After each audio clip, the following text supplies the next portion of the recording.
Hello बच्चों, academic ज्ञान with Saurabh sir YouTube channel पर आपका फिर से हार्दिक स्वागत है।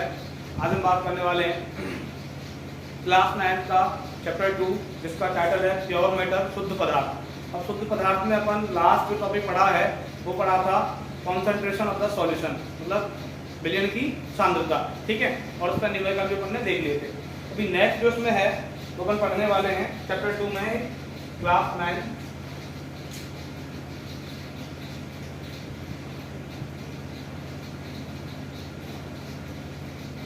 चैप्टर 2 प्योर मैटर, ठीक है। हिंदी बोलते हैं इसको शुद्ध पदार्थ, ओके।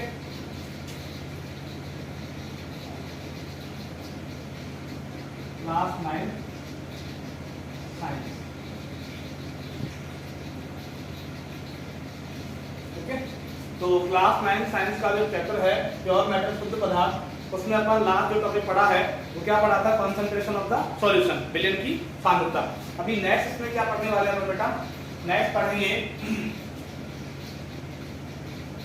देखो कोलॉइड सॉल्यूशन की प्रॉपर्टीज अपन ने देखी। प्रॉपर्टीज ऑफ सॉल्यूशन आपको पढ़ा देते हैं। प्रॉपर्टीज ऑफ सॉल्यूशन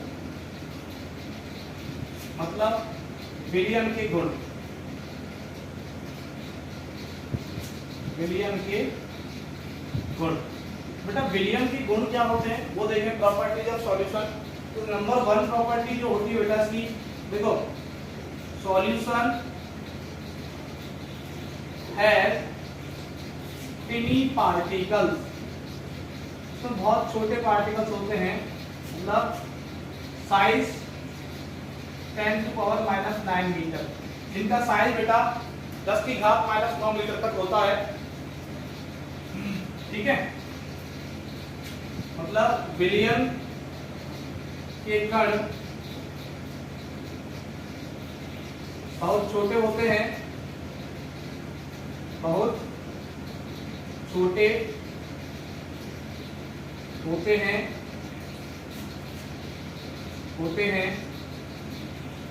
आकार जो है बेटा वो लगभग 10⁻⁹ मीटर तक होता है, ठीक है। तो विलयन सॉल्यूशन है टिनी पार्टिकल्स, बहुत छोटे पार्टिकल्स होते हैं। नंबर 2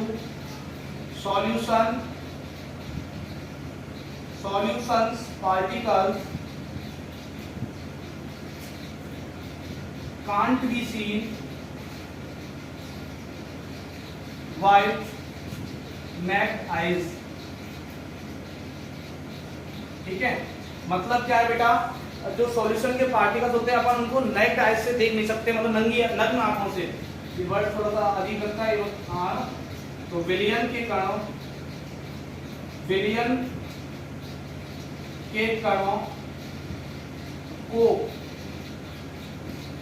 नग्न आंखों से नहीं देखा जा सकता है। विलयन के कणों को नग्न आंखों से नहीं देखा जा सकता है, ठीक है। Solution particles can not be seen by naked eyes. Number 3 property क्या आती है बेटा? Parts of it can't be separated by physical method,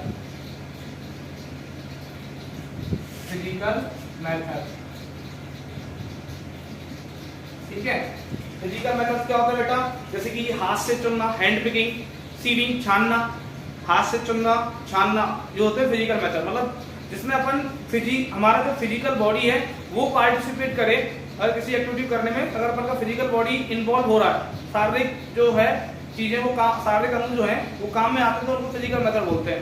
अब आप ये मत बोलना सर जी केमिकल मेथड में भी तो हाथ काम में आते हैं। हाथ काम में नहीं आते इतना, मतलब वो केवल केमिकल प्रोडक्ट को डालने में काम आते हैं, ठीक है। उसमें पार्टिसिपेशन नहीं होता हमारा, भागीदारी नहीं होती है। तो parts of it can not be separated by physical method. तो बेटा सॉल्यूशन के जो पार्टिकल्स हैं, सॉरी जो पार्ट हैं, उनको अलग नहीं कर सकते फिजिकल मेथड से, है ना। तो विलियन के भागों को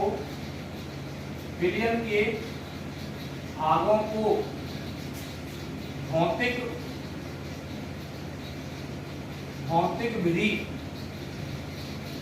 से पृथक नहीं कर सकते। ठीक है, ये चीज हो गई। नंबर 5 तो 4 नंबर 4 क्या है? Solution does not scatter the light. मतलब क्या है बेटा? पहले बताऊं कि विलियन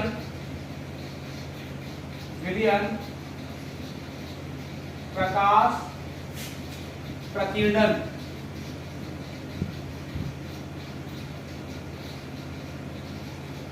नहीं करता। विलियन प्रकाश प्रकीर्णन नहीं करता बेटा। ठीक है, तो देखो होता क्या है प्रकाश प्रकीर्णन, स्कैटरिंग ऑफ लाइट क्या होता है, मैं आपको इधर समझा रहा हूं, डायग्राम समझना। जैसे कि ये कोई आपको बेटा टॉर्च है, ये क्या है बेटा? टॉर्च। ठीक है, ठीक है, टॉर्च है।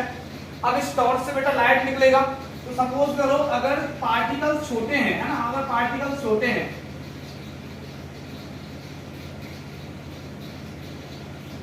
ये बेटा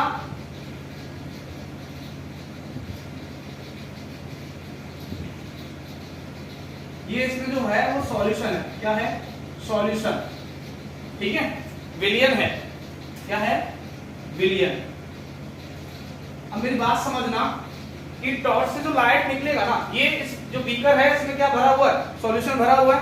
अब मैंने बोला कि सॉल्यूशन के जो पार्टिकल्स हैं बहुत ही छोटे होते हैं, है ना, विलियन के कण कैसे होते हैं? बहुत छोटे होते हैं। तो बेटा ये जो टॉर्च से लाइट निकलेगा वो सीधा इससे पास हो जाएगा। सीधा क्या हो जाएगा? पास हो जाएगा ऐसे। ठीक है, सीधा पास हो जाएगा। तो ये स्कैटर हुआ क्या? नहीं हुआ। ये लाइट जो है, लाइट मतलब प्रकाश। ठीक है, तो सॉल्यूशंस के पार्टिकल इतने छोटे होते हैं, इतना साइज उनका छोटा होता है कि जो सनलाइट हो या नॉर्मल लाइट हो, ठीक है, ये टॉर्च वाला जो लाइट है वो सीधा इससे पास हो गया। तो स्कैटर हुआ, फैला क्या? नहीं फैला। तो इसको क्या, ये स्कैटरिंग ऑफ लाइट नहीं, मतलब सॉल्यूशन से सीधा निकल जाएगा। अगर सपोज करो ये तो हो गया कि जो ये वाला फोर्थ वाला पॉइंट जो मैंने लिखा है, solution does not scatter of the light, मतलब विलियन जो है वो प्रकाश प्रकीर्णन नहीं करता, मतलब प्रकाश को फैलाता नहीं है। क्यों नहीं फैलाता? रीजन पूछे तो क्या बोलोगे? Due to small size of particles, मतलब विलियन के कणों का आकार छोटा होता है, इसलिए वो स्कैटरिंग ऑफ लाइट नहीं करता। लेकिन अगर यहाँ विलियन ना होता तो देखो, अगर मैं इसको रिप्लेस कर दूं, यहां अगर विलियन ना होता तो क्या होता बेटा?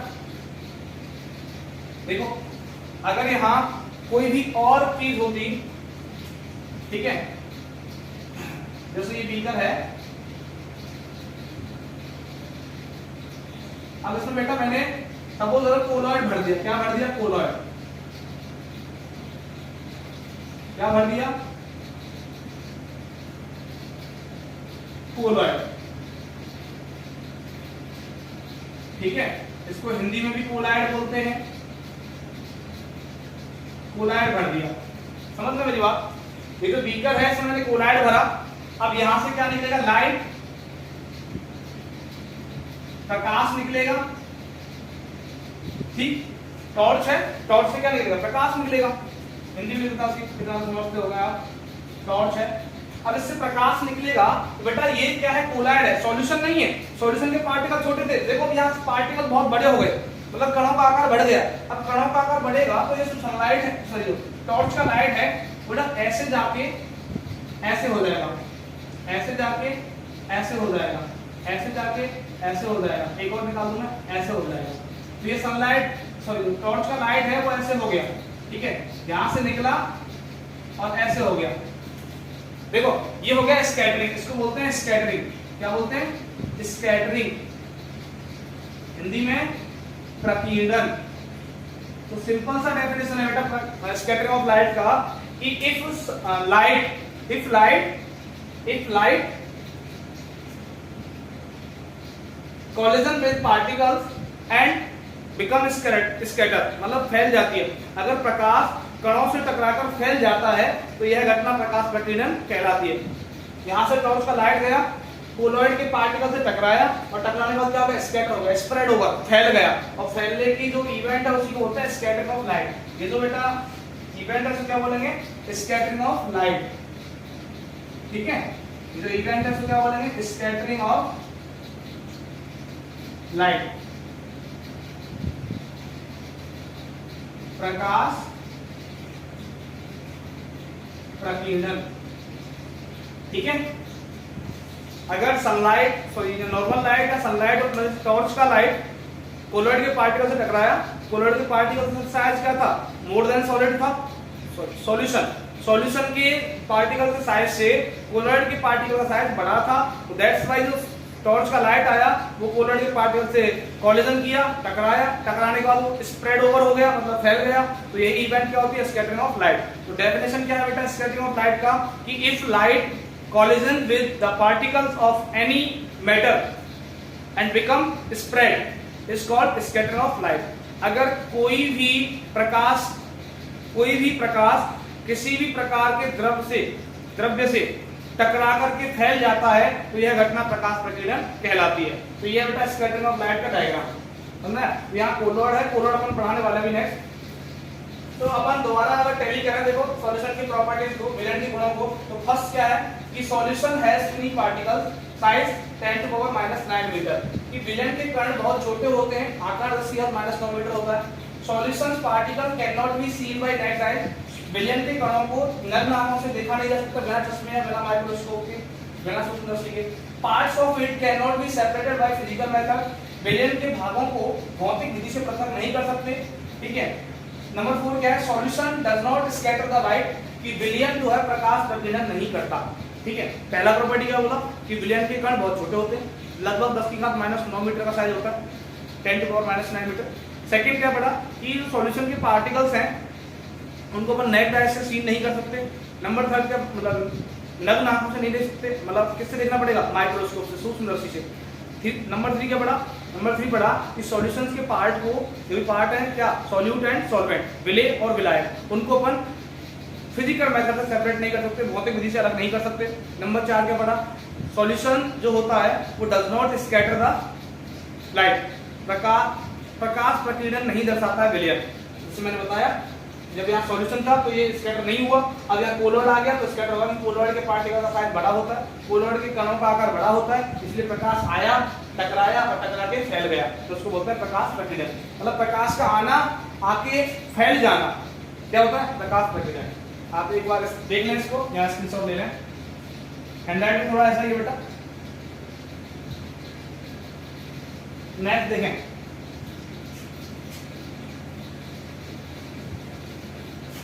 अभी थोड़ा बड़ा बड़ा लिखूंगा।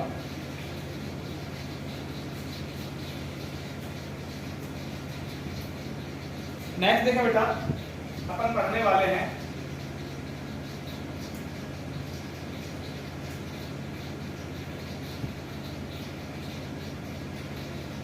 कोलॉइड,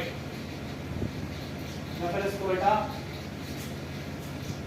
कोलॉइडल सॉल्यूशन भी बोल सकते हो अपन, कोलाइडी विलयन, क्या बोलते हैं इसको, कोलाइडी विलयन। ओके, अभी पढ़ने वाले कोलॉइडल सॉल्यूशन मतलब कोलाइडी विलयन। तो बेटा सिंपल सी बात है, जैसे अपन ने नॉर्मल सॉल्यूशन पढ़ा, तो सॉल्यूशन अपन ने क्या पढ़ा कि solution is the combination of solute and solvent, कि जो विलयन होता है वो विलेय और विलायक का मिश्रण होता है, संयोजन होता है। जब विलेय और विलायक मिल जाएंगे तब क्या बनेगा, सॉल्यूशन, विलयन बनेगा। ऐसे ही जो कोलॉइडल सॉल्यूशन है तो बेटा उसमें क्या होता है, याद रखना कि कोलॉइडल सॉल्यूशन या फिर कोलॉइड इज इक्वल होता है बेटा डिस्पर्स्ड फेज, डिस्पर्स्ड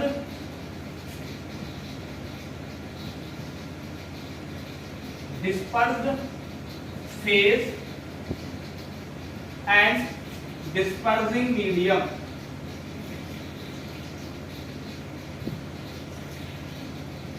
ठीक है, मतलब इसको शॉर्ट में अपन बोलेंगे डीपी और इसको शॉर्ट में अपन बोलेंगे डीएम।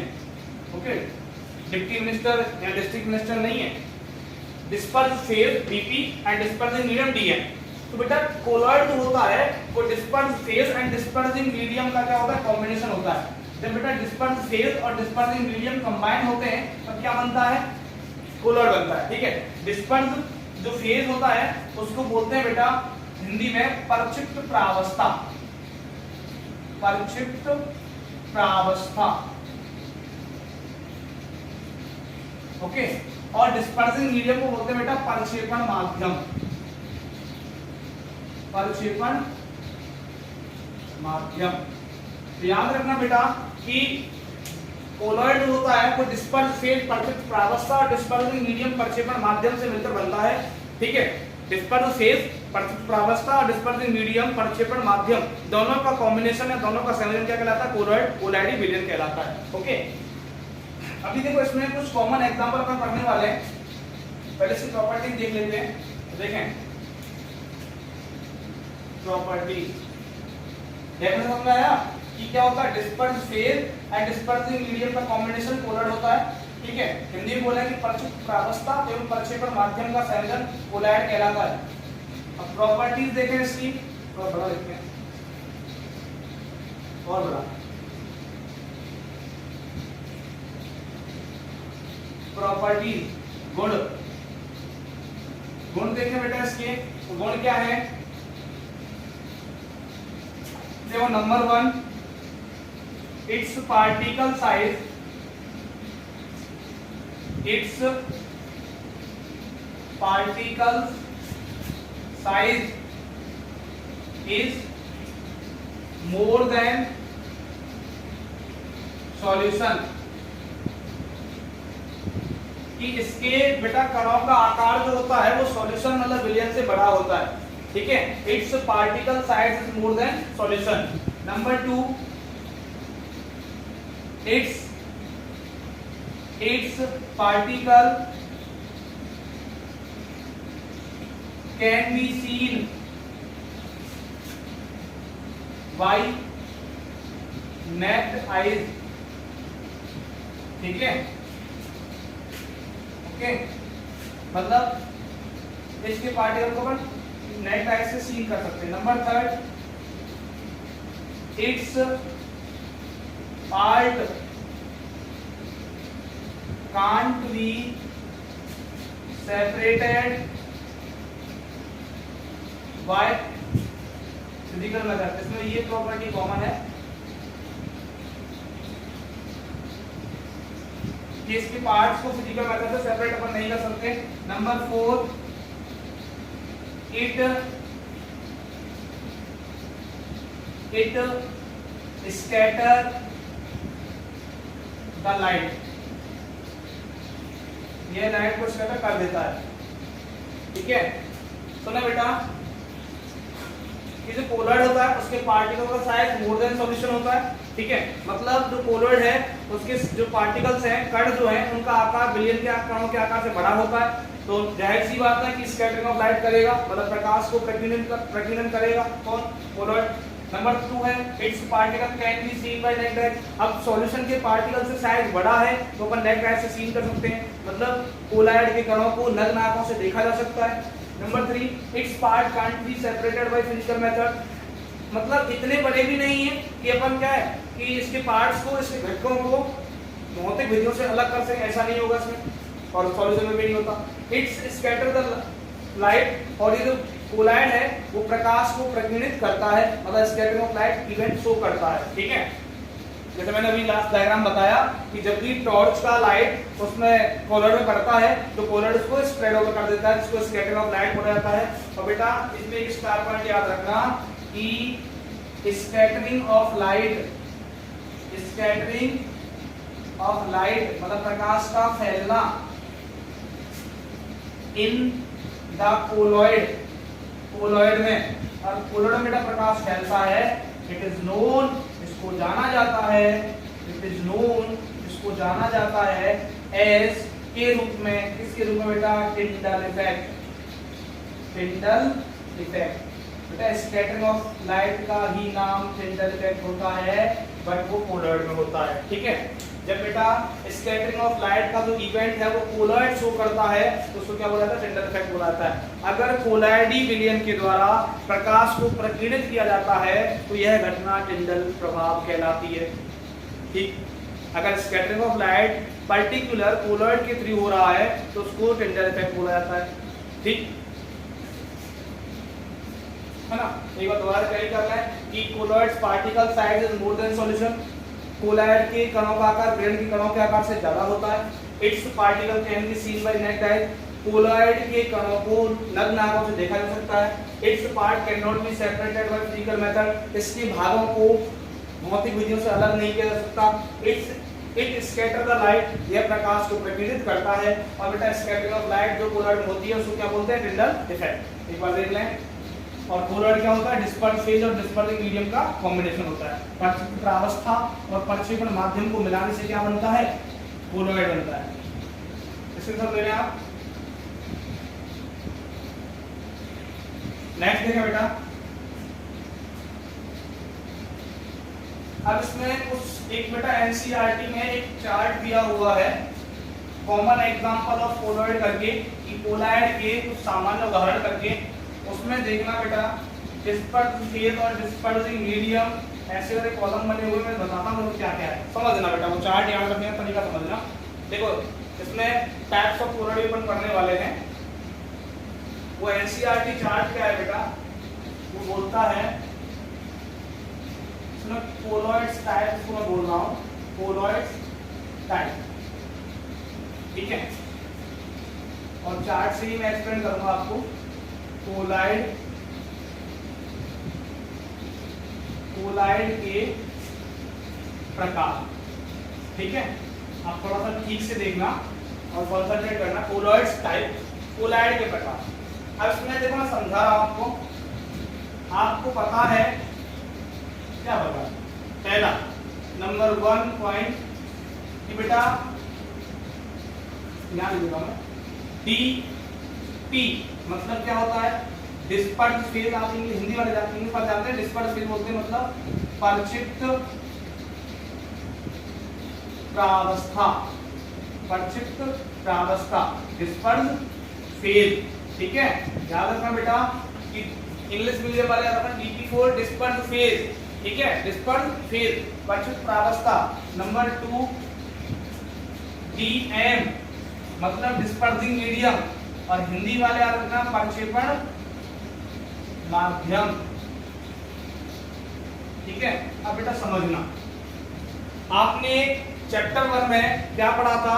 स्टेट्स ऑफ मैटर पढ़े थे, पदार्थ की अवस्थाएं पढ़ी थी। पदार्थ के अपने 3 अवस्थाएं पढ़ी थी, सॉलिड, लिक्विड, गैस, मतलब सॉलिड ठोस, लिक्विड द्रव, और गैस मतलब गैस। 3 अवस्थाएं पढ़ी थी ना। उसी के विषय में याद रखना है कि बेटा डीपी मतलब डिस्पर्स फेज, प्रक्षिप्त प्रावस्था, डीएम मतलब प्रक्षेपण माध्यम, डिस्पर्सिंग मीडियम। ये इन दोनों के कॉम्बिनेशन से क्या बनता है? कोलॉइड बनता है। तो समझना, यहाँ मैं प्रकार लिखूंगा टाइप। चलो ये लिखेंगे, समझना बेटा। देखो सबसे पहले मैंने यहाँ लिखा लिक्विड। क्या लिखा? लिक्विड। हिंदी में बोलते हैं द्रव। ओके, चलो इसको द्रव को वहां फिक्स करते हैं, यहाँ फिक्स करते हैं। तो मैंने यहाँ लिखा लिक्विड, LUQID, इसको बोलते हैं हिंदी में द्रव। डिस्पर्सिंग मीडियम मैंने फिक्स रखा लिक्विड, और यहाँ पे मैं लिक्विड रख रहा हूँ, लिक्विड मतलब द्रव। ओके, तो मैंने डिस्पर्सिंग मीडियम लिक्विड द्रव ही रखा। ये L है बेटा, L। तो डिस्पर्सिंग मीडियम क्या है? लिक्विड। अगर सपोज करो मैं डिस्पर्स फेज, पहले अगर मैं यहाँ लिक्विड नहीं, अगर मैं यहाँ क्या रखूं? गैस रखूं। क्या रखूं? गैस। क्या रखूं? गैस। अगर डिस्पर्स फेज मैंने बेटा गैस रखा, ठीक है, क्या रखा? गैस। डिस्पर्सिंग मीडियम तो फिक्स है, लिक्विड है। अगर डिस्पर्स फेज मैंने यहाँ गैस रखा तो बेटा जो कोलॉइड बनेगा उसको अपन बोलेंगे एरोसोल। क्या बोलेंगे? एरोसोल। हिंदी में भी एरोसोल बोलते हैं, एरोसोल। ठीक है, ऊपर लिख देता हूं एरोसोल। ओके, पहले टाइप ये हो गया टाइप 1। क्या हो गया? टाइप 1। ओके, मैंने अगर बोला कि डिस्पर्सिंग जो मीडियम है, प्रक्षेपण माध्यम बेटा लिक्विड है, अगर प्रक्षेपण माध्यम लिक्विड है, अगर उसमें अपन डीपी डिस्पर्स फेज गैस होगा तो उसको क्या बोलेंगे, एरोसोल। नेक्स्ट अगर बेटा मैंने यहाँ डिस्पर्सिंग जो फेज है वो सॉलिड रख दिया, मतलब ठोस कर दिया, ठीक है, तो बेटा जो सेकेंड टाइप का जो कोलोइड है बनेगा लिक्विड। अगर डिस्पर्सिव फेज क्या है, सॉलिड ठोस, और डिस्पर्सिव मीडियम क्या है, लिक्विड, तो बेटा जो एरोसोल बनेगा उसको बोलेंगे बेटा अपन सेकंड टाइप ऑफ कोलोइड, मतलब solid aerosol, solid aerosol, okay, solid aerosol. समझ गई बात कि गैस प्लस लिक्विड एरोसोल होता है और सॉलिड प्लस लिक्विड भी एरोसोल होता है, बट सॉलिड एरोसोल होता है।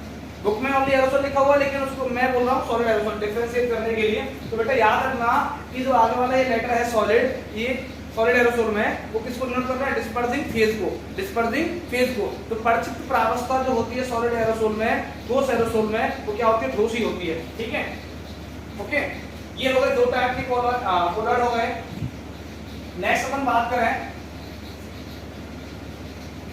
अगर बेटा मैंने बोला कि डिस्पर्सिंग मीडियम है, नेक्स्ट यहाँ लिक्विड रख दिया, नेक्स्ट डिस्पर्सिंग मीडियम है, मैंने रखा, क्या रखा, गैस रखें, चलो पहले लिक्विड ही रखते हैं, गैस रखते हैं,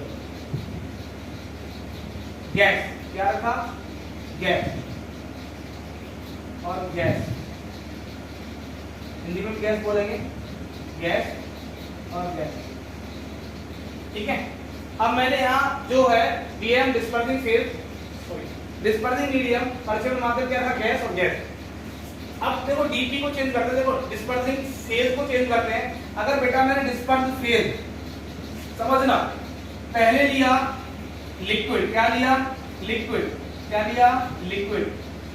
अगर डिस्पर्स फेज मैंने लिक्विड मतलब द्रव लिया, ठीक है, क्या लिया, द्रव, तो लिक्विड प्लस जो गैस बनता है उसको बोलते हैं बेटा लिक्विड प्लस गैस, फोम बोलते हैं, क्या बोलते हैं, फोम, क्या बोलते हैं, फोम, ठीक है। लिक्विड प्लस गैस क्या होता है, फोम होता है, ओके। नंबर, अगर मैं यहाँ पे लिक्विड प्लस गैस फोम हो गया, और नेक्स्ट अगर मैं यहाँ लिख दूं सॉलिड मतलब ठोस, ठीक है, लिक्विड प्लस गैस क्या हो गया, फोम हो गया। सॉलिड प्लस जो गैस है बेटा, सॉलिड में अगर गैस मिक्स किया तो सॉलिड प्लस गैस जो बनता है, सॉलिड प्लस गैस को अपन बोलते हैं, ये फोम हो गया, सॉलिड प्लस गैस को सोल बोलते हैं, क्या बोलते हैं, सोल, ठीक है, सॉलिड प्लस गैस को क्या बोलते हैं, सोल। बात समझ में आई, देखना, लिक्विड प्लस गैस होगा तो फोम बोलेंगे, सॉलिड प्लस गैस होगा तो क्या बोलेंगे, सोल बोलेंगे, ठीक है। सॉलिड प्लस गैस क्या होगा, सोल। तो बेटा ये हो गया number third colloid, number fourth colloid, ठीक है। तो अपन ने चार प्रकार के कोलोइड पढ़ लिए, aerosol, solid aerosol, foam and sol. इनको हिंदी में जो इंग्लिश नाम है वही हिंदी नाम है इनके। नंबर तीन अगर मैं बेटा बात करूं, देखो अगर मैंने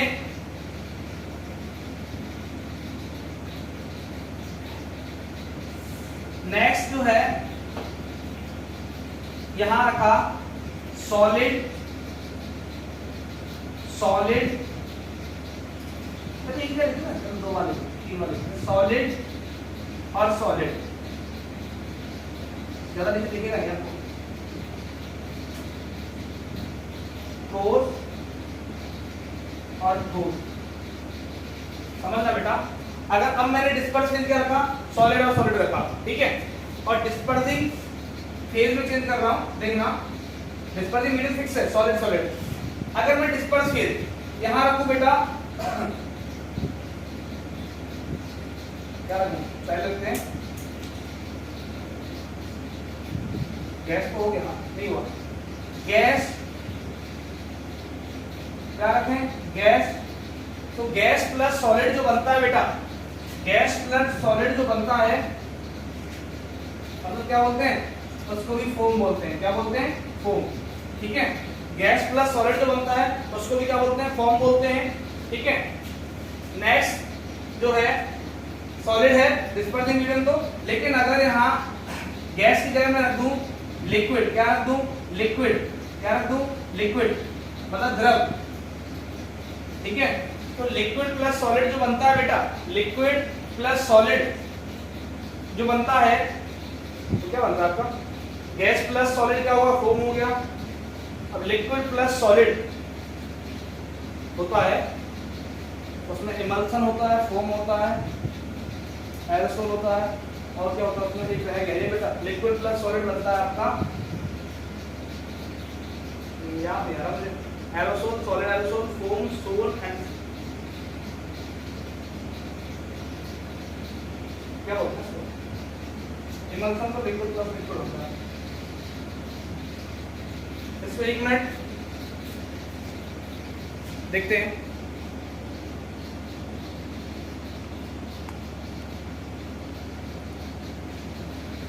लिक्विड प्लस सॉलिड होता है बेटा जेल, क्या होता है, जेल, याद आ गया, जेल होता है, ठीक है। ये तो फॉर्म ही है। तो ये हो गया नंबर 5, ये हो गया नंबर 6, ठीक है। 5 कहाँ बेटा, ये तो दोनों फॉर्म एक जैसे हैं, ठीक है, दोनों इतना हो गया। अब देखो बेटा, एक बार बताता हूँ, ये 3 हो गए। नंबर 3 देखो, सिंपल सी बात, क्या काम है इसका, ये रखो, याद रखिए बेटा, ये टेबल आपको याद रखनी पड़ेगी।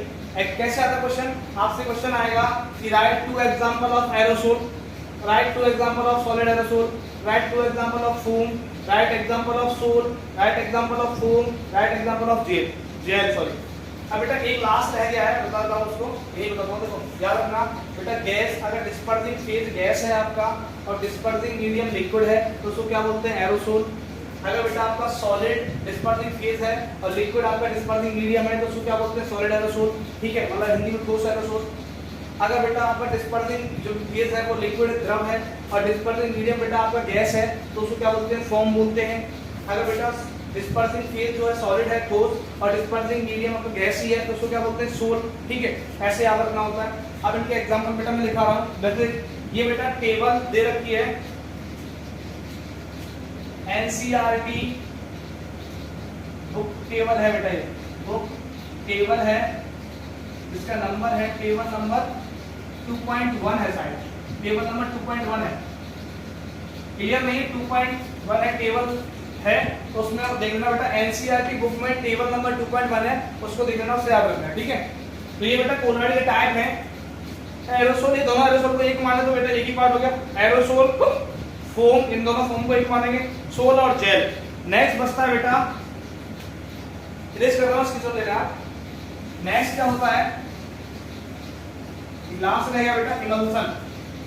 अब ये एकदम बोलूंगा नहीं, बात सुनना ध्यान से, देखो नेक्स्ट होता है बेटा, होता है लिक्विड, लिक्विड प्लस लिक्विड, ठीक है, लिक्विड प्लस लिक्विड बनता है बेटा इमल्सन। क्या बनता है, इमल्सन, हिंदी में भी इमल्सन बोलते हैं इसको, ओके बेटा। ये द्रव है,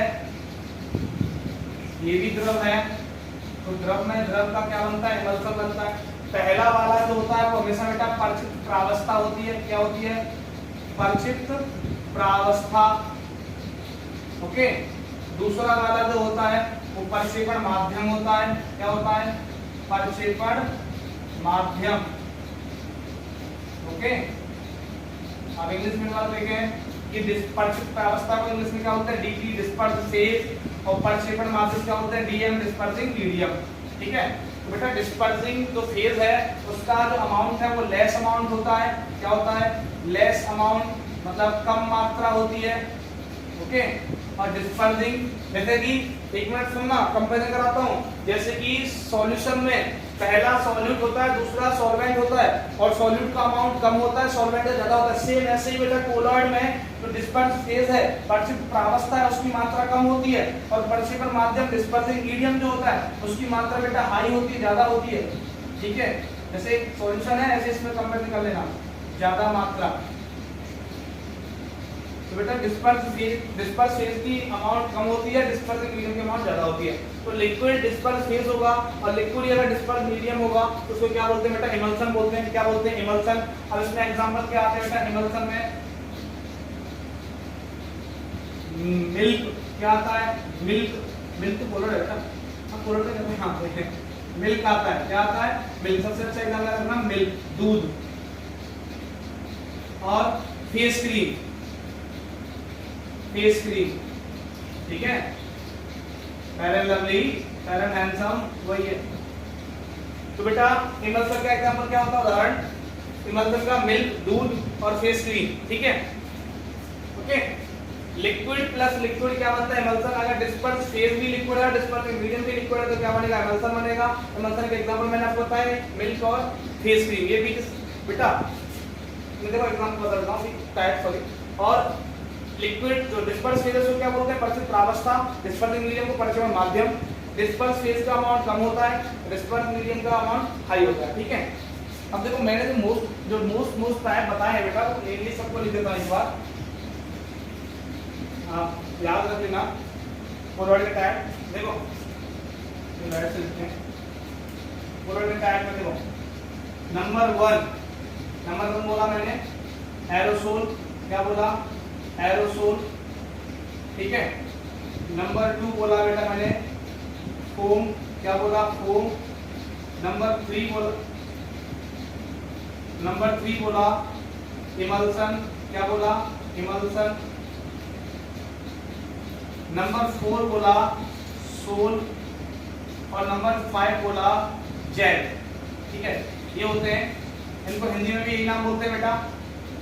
इसको भी बोलेंगे एरोसोल, इसको बोलेंगे फोम, इसको बोलेंगे इमल्सन। जो हिंदी नाम वही इंग्लिश नाम है, कोई अलग नहीं है। इसको बोलेंगे सोल, इसको बोलेंगे जेल, ठीक है।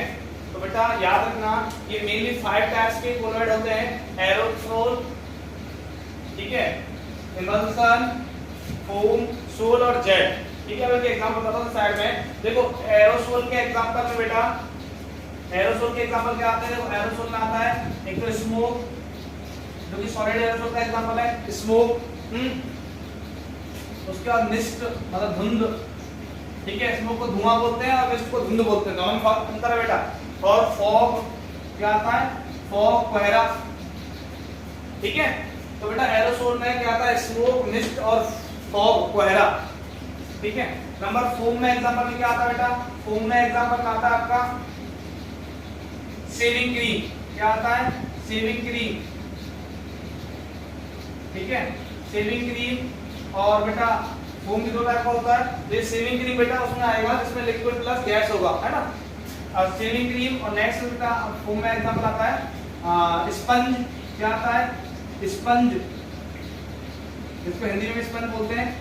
और प्यूमाइस, हिंदी में इसको बताएंगे क्या होता है प्यूमाइस को, ठीक है। तो शेविंग क्रीम, स्पंज और प्यूमाइस ये फोम के एग्जांपल है। बेटा फोम भी 2 टाइप का होता है, एरोसोल भी 2 टाइप का होता है। बता चुका हूं मैं चार्ट में कि एरोसोल जो आपका ओनली एरोसोल होता है जिसमें क्या है कि जो पहला डिस्पर्स फेज अगर गैस होगा, देखो दोनों एरोसोल में डिस्पर्सिंग मीडियम तो लिक्विड ही होता है, दोनों एरोसोल में डिस्पर्सिंग मीडियम क्या होता है, लिक्विड ही होता है।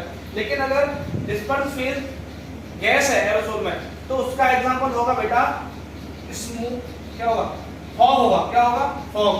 अगर बेटा आपका एरोसोल में डिस्पर्स जो फेज है वो सॉलिड है तो उसका एग्जांपल होगा स्मोक, धुआं और मिस्ट, धुंध, ठीक है, याद रखना। ऐसे ही फॉर्म में देखो दोनों में फॉर्म में क्या होता है कि एक में डिस्पर्सिंग मीडियम जो है, सॉरी डिस्पर्सिंग मीडियम जो है दोनों में गैस होता है डिस्पर्सिंग मीडियम तो।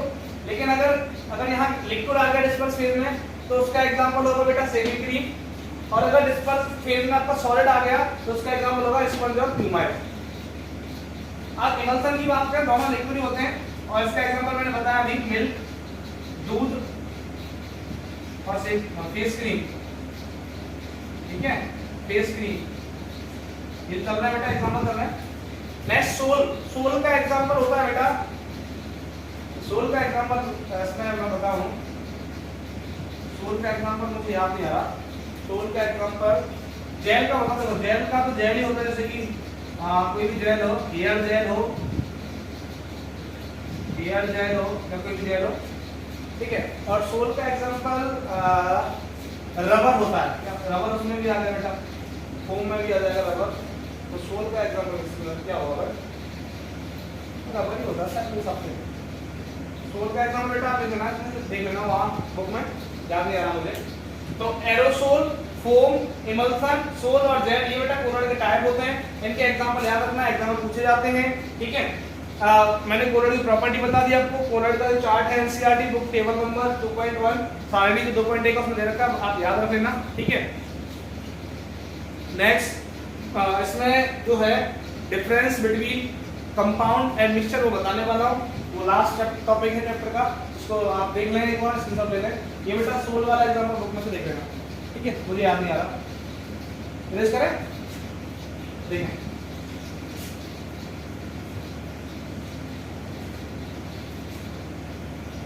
बेटा देखो, कुछ लोगों को, कुछ स्टूडेंट्स को लगता है कि सर क्या है, थोड़ा क्या बोलते हैं, कैसे लिखते हैं, समझ नहीं आता।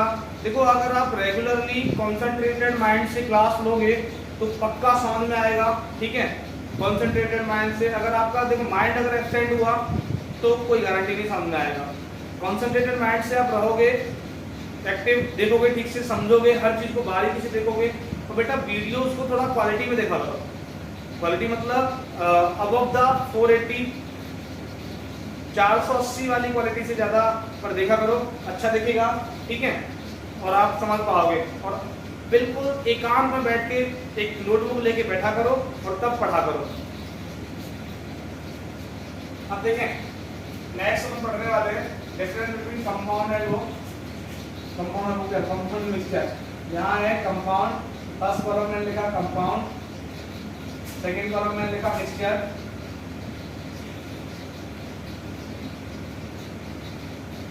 ठीक है। कंपाउंड एंड मिक्सचर में डिफरेंशिएट करना है बेटा, अंतर।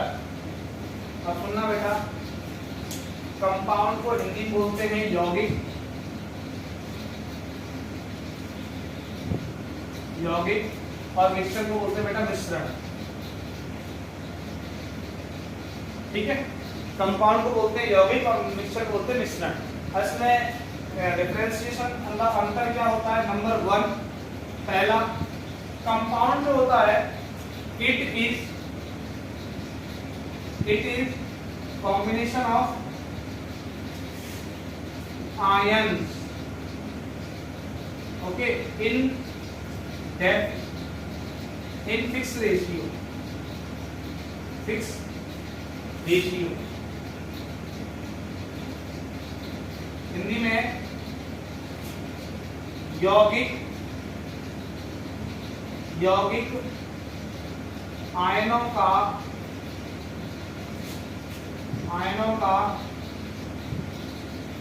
निश्चित अनुपाती योग होता है, निश्चित अनुपाती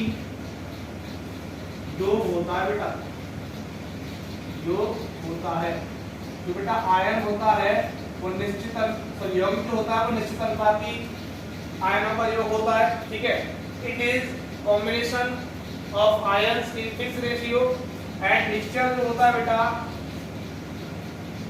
it is combination of metals, 2 और मोर देन 2, ठीक है, मेटल। यह है 2 या 2 से अधिक, बेटा इसमें इंग्लिश में लिखा गया है 2 या 2 से अधिक द्रव्यों का संयोजन है, ठीक है।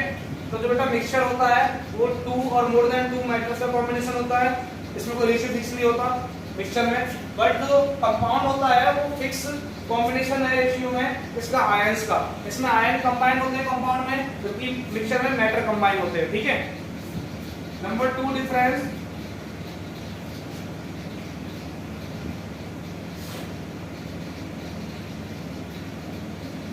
कंपाउंड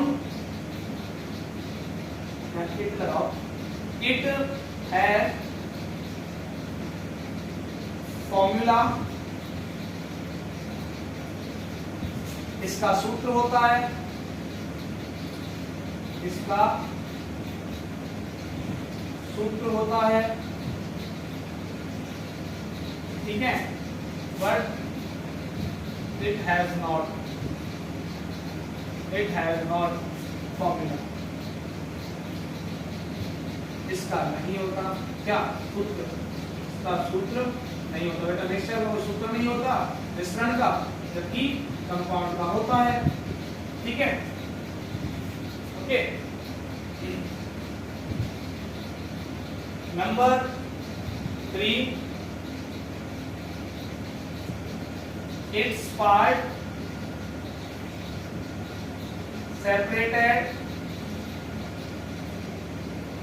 by chemical method,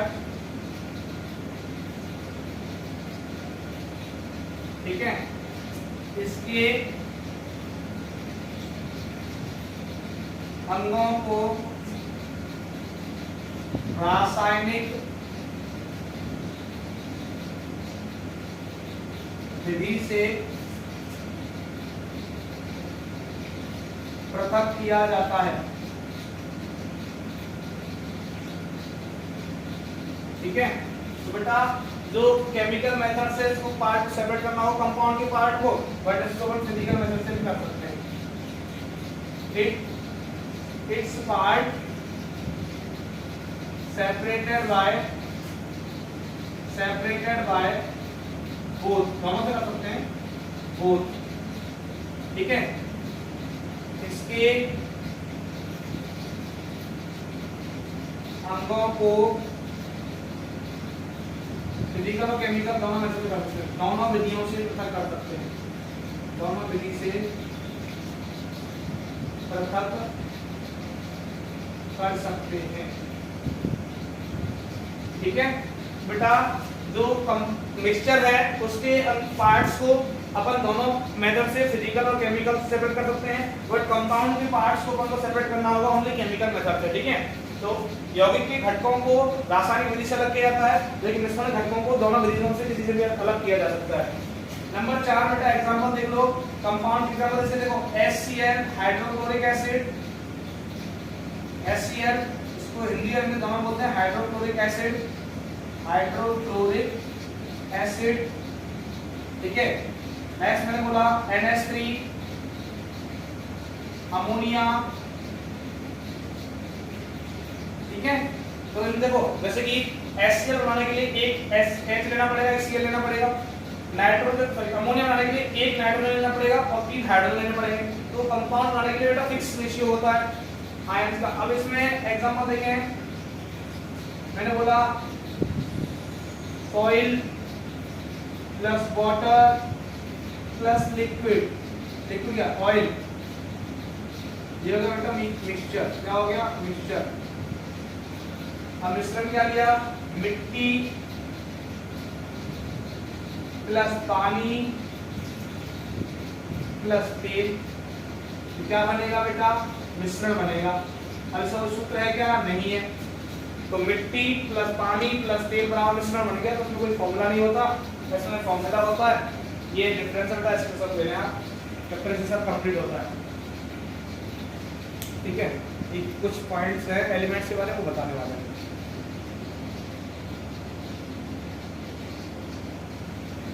देखें नेक्स्ट बेटा छोटी सी बात और है इसमें, वो और देख लें आप फास्टली जल्दी से।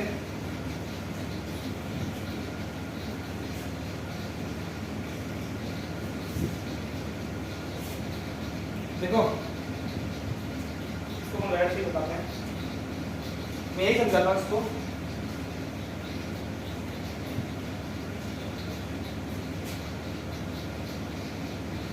एलिमेंट मतलब तत्व, बेटा जो ये एलिमेंट वर्ड है फर्स्ट इसका यूज किया था रॉबर्ट बॉयल ने। किसने यूज किया था, रॉबर्ट बॉयल ने, ठीक है, रॉबर्ट बॉयल। याद रखना बेटा element word is used by Robert Boyle at first time, ठीक है। पहली बार तो एलिमेंट वर्ड का यूज रॉबर्ट बॉयल ने किया था। और एलिमेंट का मतलब क्या होता है, an essential part of chemistry, ठीक है, मतलब रसायन विज्ञान का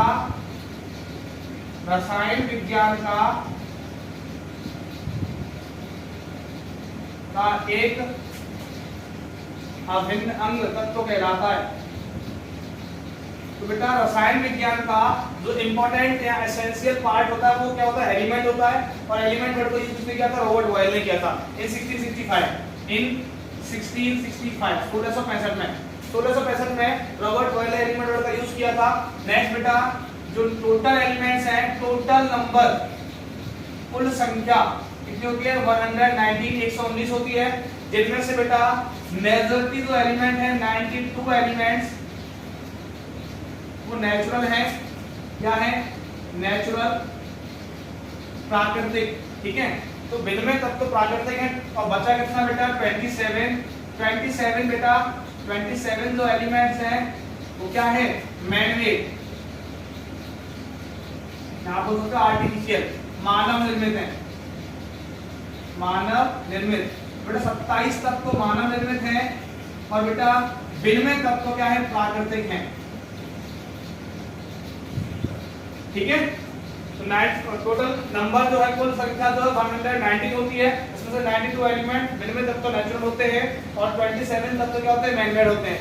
नेक्स्ट बेटा इसमें याद करें, नेक्स्ट क्या है, मोस्ट एलिमेंट्स आर सॉलिड, ठीक है, मतलब ठोस होते हैं, अधिकांश तत्व बेटा ठोस होते हैं, ठीक है। ओनली 11 एलिमेंट्स 11 तत्व आर गैस होते हैं, ठीक है, केवल 11 तत्व गैस होते हैं। नेक्स्ट बेटा याद रखें कि एक्सेप्शन है जरूर बेटा, देखो ब्रोमीन जिसको बोलते हैं ब्रोमीन, एंड होता है आपका बेटा मरकरी, ये लिक्विड होते हैं बेटा, दोनों क्या होते हैं, लिक्विड, जरा बोलते हैं एट रूम टेम्परेचर, ठीक है, कमरे के ताप पर। बेटा याद रखना कि ब्रोमाइन मतलब जो ब्रोमीन है और मरकरी जो है वो लिक्विड होते हैं, द्रव होते हैं एट रूम टेम्परेचर। नेक्स्ट बेटा इसमें याद रखें, इसी का पार्ट है कि गैलियम एंड सीजियम,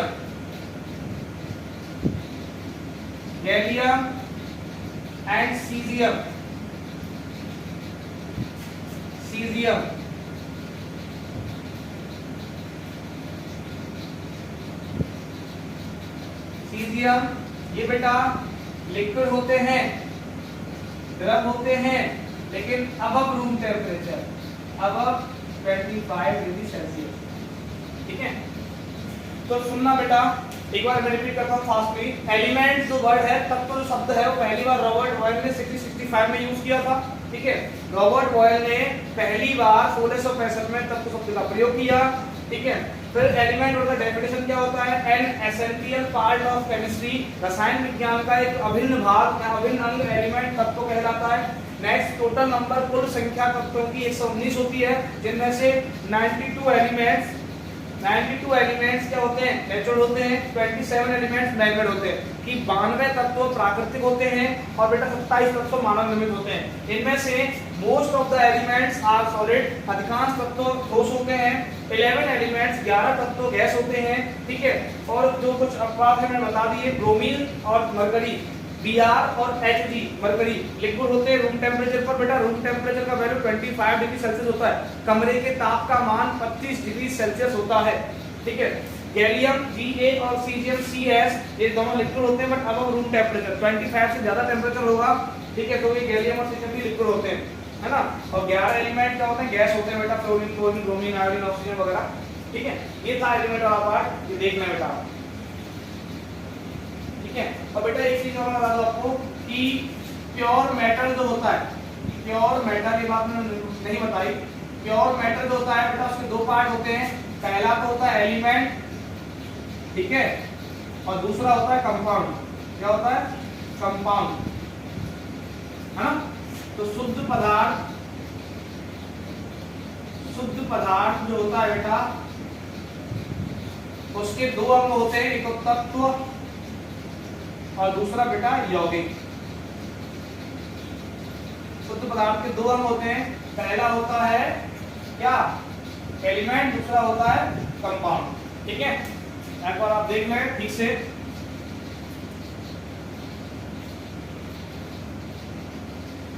बेटा इसी के साथ ये चैप्टर 2 प्योर मैटर शुद्ध पदार्थ कंप्लीट होता है। आप मस्त इसको बात करें, देखें ठीक से, प्रॉपर पूरा लेक्चर अटेंड करें, ठीक है। और नोटबुक साथ लेके बैठें और बिल्कुल फोकस्ड होकर आपको इसको पढ़ना है। कोई भी डाउट आए तो मुझे कमेंट सेक्शन में कमेंट करना, ठीक है। कोलॉइड का जो चार्ट है वो टेबल 2.1 में दिया हुआ है, उसको वहां से याद करना, ठीक है। अच्छे से उसके एग्जाम्पल पूछे जाते हैं कि right the example of aerosol की, एरोसोल के उदाहरण लिखो, ठीक है। इमल्सन के उदाहरण लिखो, ऐसे पूछा जाता है ना। तो आप ठीक से इसको याद करना। चैप्टर 2 कंप्लीट होता है। नेक्स्ट क्लास साइंस की कल होगी। चैप्टर 3 एटम एंड मॉलिक्यूल, अणु और परमाणु वाला चैप्टर अपन कल स्टार्ट करेंगे। तो इसी के साथ सभी स्वस्थ रहें, मस्त रहें, पढ़ते रहें, ठीक है। जय हिंद, जय भारत।